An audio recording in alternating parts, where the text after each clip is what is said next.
I was sitting on the cold hardwood floor of my apartment, surrounded by half-taped boxes that smelled like cardboard and failure. The silence was louder than all the screaming we'd done for the last 48 hours. My affair had shattered everything.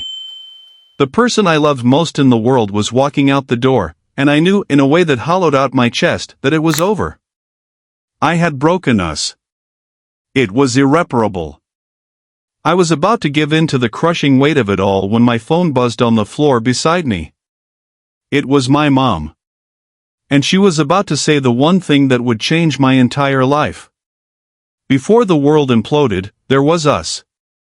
We had the kind of relationship people write songs about: easy laughter, inside jokes, and a deep, unspoken understanding that we were a team.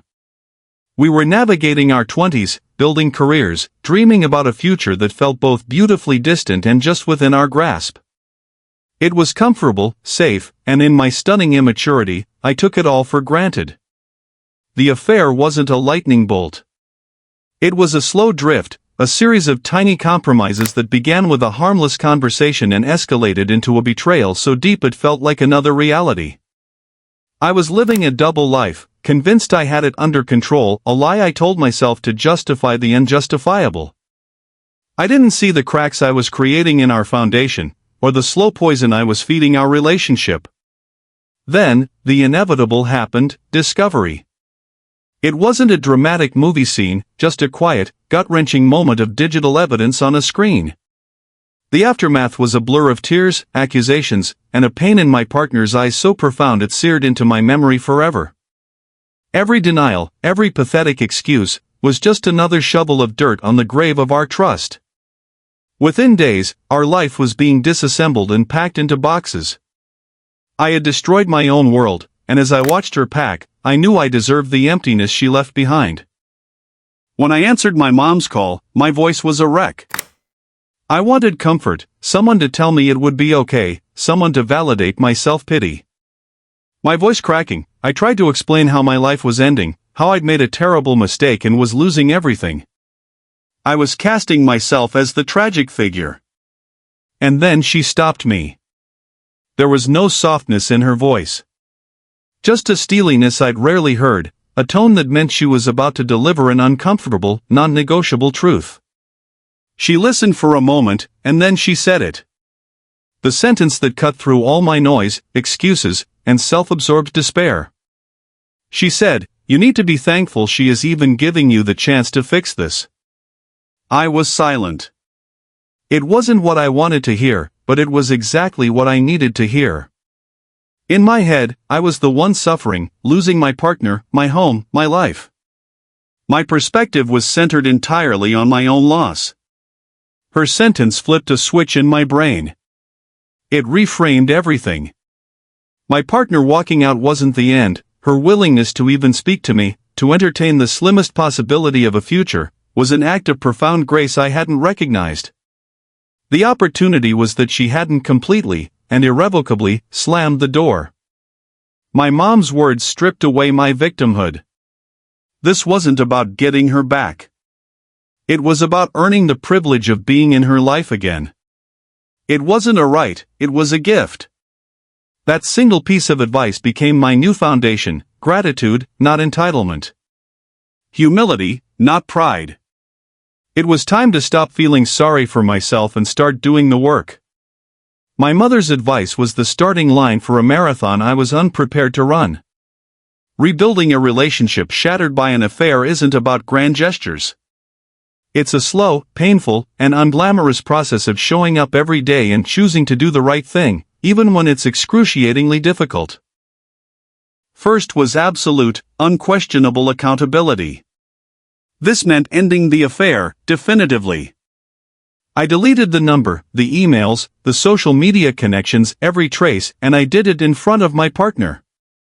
There were no excuses, no blame shifting, but our relationship had problems.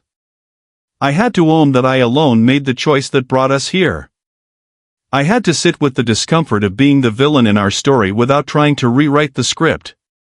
Next came radical transparency. This was the hardest part. To rebuild safety, I had to live in a glass house.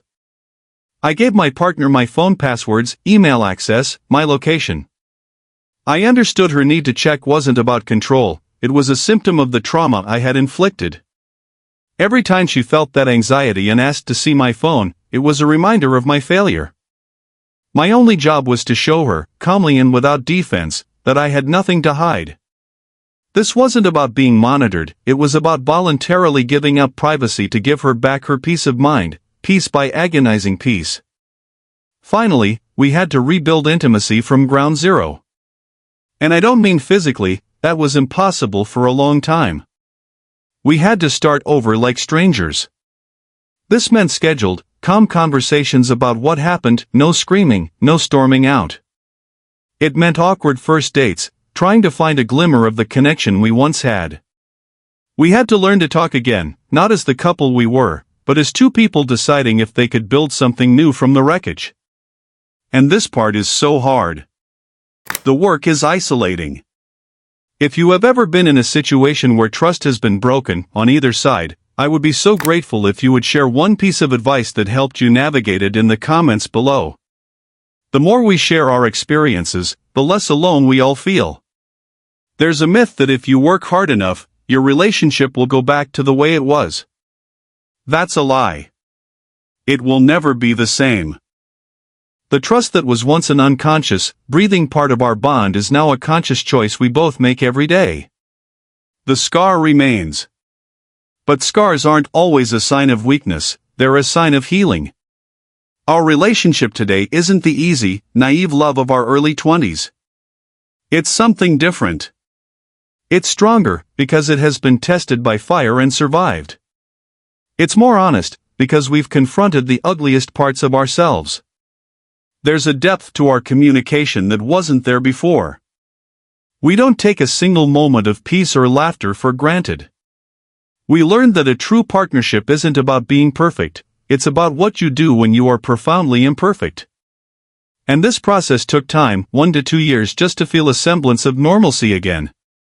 Looking back, my mom's sentence didn't magically fix anything. There was no magic wand. What it did was give me the correct map. It pointed me away from the dead end of self-pity and onto the long, difficult path of humility and work. It taught me that forgiveness isn't something you get, it's something you might be lucky enough to earn the chance to work for. The biggest lesson is that a relationship is a living thing. It needs honesty, respect, and constant care.